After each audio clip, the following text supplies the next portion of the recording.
तो time management important है। Kindly आप एक एक वर्ड को गौर फरमाएंगे, ध्यान से सुनेंगे, क्योंकि ये आपकी लाइफ को शायद कोई नई डायरेक्शन दे पाए।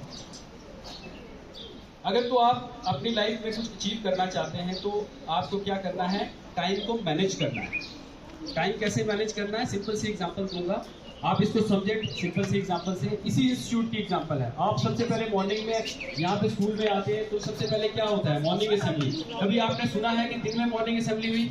नहीं होती मॉर्निंग असेंबली दिन में, मॉर्निंग में ही मॉर्निंग असेंबली होती है, ठीक है। उसके बाद हर एक क्लास का एक टाइम टेबल है। उसके बाद 3 क्लासेस होने के बाद आपको रिसेस का टाइम मिलता है, खेलने का टाइम मिलता है, फिर उसके बाद फिर टाइम। एक क्लास अगर सपोजिंग अगर कोई क्लास एक के बदले दूसरी क्लास डेली के डेली शफलिंग हो जाए तो क्या आप उसमें आपको कंफर्टेबल होगे?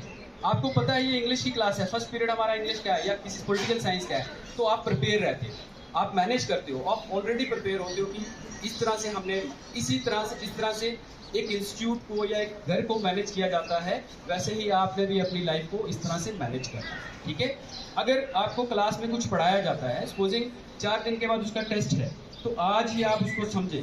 मैं रट्टा मारने पे फोकस नहीं करूंगा, मैं अंडरस्टैंडिंग पे फोकस करूंगा। उसको समझें, उसको लर्न करें। 2 दिन और मिलेंगे आपको रिवीजन करने के लिए। उन तीसरे दिन के बाद आप जब टेस्ट आएगा तो आप आराम से लिख पाएंगे, आप फ्रस्ट्रेशन से दूर रहेंगे। छोटी सी एग्जांपल है, अगर आपको फ्रस्ट्रेशन से दूर रहना है तो अपने टाइम को मैनेज करें। डिसिप्लिन लाइफ जीनी है, अगर आप अपने टाइम को मैनेज कर रहे हैं, डिसिप्लिन लाइफ ऑटोमेटिकली जी रहे हैं, क्योंकि आपको कोई डिस्टर्ब नहीं करना है। सपोजिंग मैं छोटी सी आपको एक और एग्जांपल दूंगा। जैसे आप I am very thankful to Nazuk sir और बरगद सर स्पेशल। यहाँ पे अगर ये बात नहीं बोलूँगा तो ये गलत होगा, क्योंकि इन्होंने आपको डायरेक्शन दी कि लाइब्रेरी को कैसे यूज करना है, ठीक है। आप इनकी डायरेक्शन पे आप लाइब्रेरी को प्रॉपर्ली यूज कर रहे हैं। आज से 1 महीना पहले या 2 महीना पहले जो आप लाइब्रेरी में आते थे, जो आपका वहाँ पे एटीट्यूड होता था या पढ़ने का तरीका होता था, सलीका होता था, वो सही नहीं था। आई एम वेरी हैप्पी कि आज एक जैसे हम यूनिवर्सिटी में पढ़ते थे, सेंट्रल लाइब्रेरी में बैठते थे, वो माहौल याद आपने दिलाया। मैं आपका भी शुक्रगुजार हूँ कि आप तरीके से पढ़ रहे हैं। और बच्चे सर ने आपको बोला था बच्चों की आप क्लास बंक नहीं कर रहे, तो वाकई आपने कल पूरा प्रूव किया। आपने अपनी क्लास प्रॉपरली क्लासेस में गए, जो टाइम आपको मिला है उसको प्रॉपरली यूटिलाइज किया। अब एक और बात आती है कि हम टाइम को मैनेज करें कैसे। टाइम को मैनेज करने के लिए आपने टाइम टेबल बनाना है, to do the list, to make the list. आप एक लिस्ट बनाएं कि मॉर्निंग में क्या करना है, एक फिक्स करें कि मैंने आज ये टॉपिक पढ़ना है और डेडलाइन तय करना है। उस डेडलाइन के अंडर और उसको क्या करना है, उस टॉपिक को क्या करना है, प्रिपेयर करना है। आपकी लिस्ट आपके पास होनी चाहिए। मैं आपको एक और एग्जांपल देता हूँ। एक वन ऑफ माय फ्रेंड वो इज इन यूएसए। आज की डेट में मेरा अच्छा दोस्त यूएसए में है, पूरे मतलब कनाडा और यूएसए में वो उसका जॉब है। जब हम यूनिवर्सिटी में पढ़ते थे तो वो उसका टाइम टेबल क्या होता, मैं कभी कभी हंसता था उसको। हम एक ही मतलब डेस्क पे बैठते थे और वो अपने हाथ पे लिख के लाता था क्या कि मेरे को वेजिटेबल परचेज कर रही है इस टाइम पे, मेरे को ये वाला टॉपिक परचेज करना है इस टाइम पे। वो आज इंटरनेशनल सीए है। क्यों? उसने अपने टाइम को प्रॉपरली क्या किया, मैनेज किया।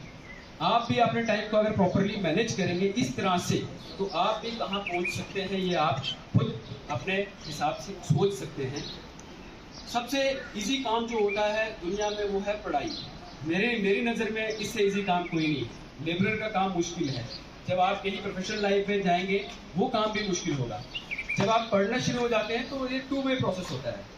आपके पेरेंट्स भी आपकी हेल्प करते हैं, बच्चा पढ़ रहा है, पानी प्रोवाइड कर रहे हैं, खाना प्रोवाइड कर रहे हैं, आपको बेड पे ही, आपको चेयर पे ही सब कुछ प्रोवाइड कर रहे हैं। तो इस तरह से अगर आप करेंगे, अपने टाइम को सुबह से शाम तक एक नोटिस बना के मैनेज करेंगे, तो मेरे को लगता है कि आपका टाइम अच्छे से जो उस टाइम को मैनेज कर पाएंगे। उसके बाद एक और चीज़ मैं ऐड ऑन करूँगा कि आपको जो लाइब्रेरी में जो सर्विसेज दी जाती है, शायद यूनिवर्सिटी में भी नहीं, यूनिवर्सिटी लेवल की बात की जाती है। यहाँ पे आपको सर्कुलेशन की सर्विसेज दी जाती है, यानी कि बुक इशू रिटर्न। कुछ बच्चे डेली पढ़ते हैं और वहीं पे छोड़ देते हैं। ओपन अलमीरा ओपन फॉर ऑल, एक तो बुक शेल्फ आपके लिए पूरी ओपन है। आप कभी भी टेबल मेरे पे बुक पड़ी रहती है, आप कभी भी उठाते हो बुक पढ़ते हो। दूसरी बात, आपको रीडिंग रूम प्रॉपरली मिलता है जिसको आप प्रॉपरली यूटिलाइज करते हैं, ये मैं समझ रहा हूँ। उसके बाद सबसे इंपॉर्टेंट सर्विस है रिप्रोग्राफिक सर्विस। आपको फोटोकॉपी, यहाँ से मैंने आपको बोला था, शायद कुछ बच्चों को पता है कि फोटोकॉपी 5 अगर आपको फोटोकॉपी करनी है, 5 तक की फोटोकॉपीज मैं आपको यहाँ से करके दे सकता हूँ, क्योंकि हमारे पास छोटा प्रिंटर है तो उसमें ज़्यादा अगर कॉपीज करेंगे तो बैठ जाएगा, खराब होने का डर।